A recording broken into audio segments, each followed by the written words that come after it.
Prime Minister Mottley, welcome back to the program. Thank you. This is a big deal for countries like yours, and you represent a lot of the frontline countries. You, in Barbados, if I'm not mistaken, have less than a percentage point of emissions. That's right. And yet you say that you are on the front lines of the impact That's right. of everybody else's pollution. What exactly do you mean by that? What does it look like? To begin with, we have a serious problem with water. We have effectively drought-like conditions for the better part of the last few years, where almost as half of the island is at risk of getting adequate water. Secondly, we have an impact with respect to our coral reefs. A lot of the marine life that we saw as children are no longer there.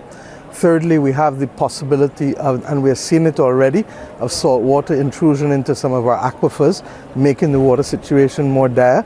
And then we have the sargassum seaweed as well on the east coast and of most of our countries, from the very south in the region to the Gulf of Mexico.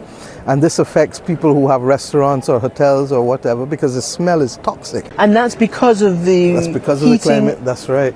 And of then, the water. And you have not heard me say floods or hurricanes.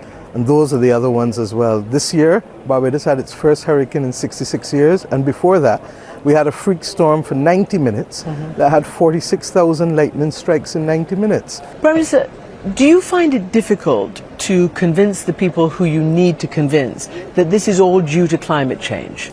I think people are getting there. The problem is that those who need to make the decisions are kicking the can down the road, and they believe that they can because they're not seeing us. They see themselves. And for them, they don't reach that period of peril probably for another 15, 20 years.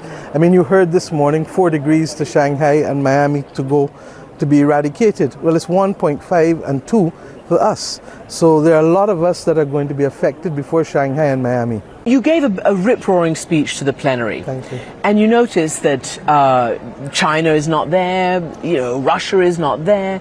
Russia is a 5% polluter, but China is the biggest, and of course America second biggest.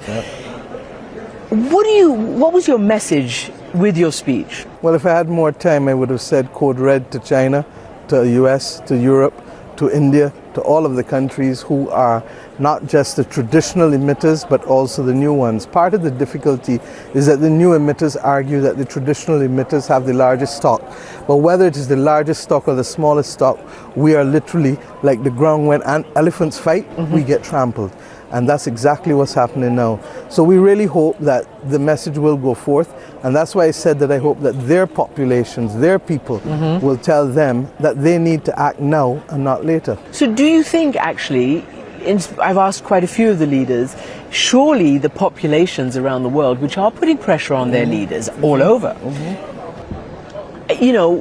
should make them sit up and listen? That's right. But they don't seem to be as much as you say they need to. Well, perhaps because, as I said, they're waiting for it to hit them. Right. And we really are hoping that a conscience will be pricked and that they'll recognize that no one is safe until everyone is safe.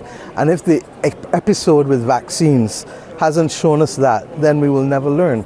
So in my country, we have a saying, hard ears you won't hear, own way you're going to feel. In other words, those who don't listen will ultimately pay the price.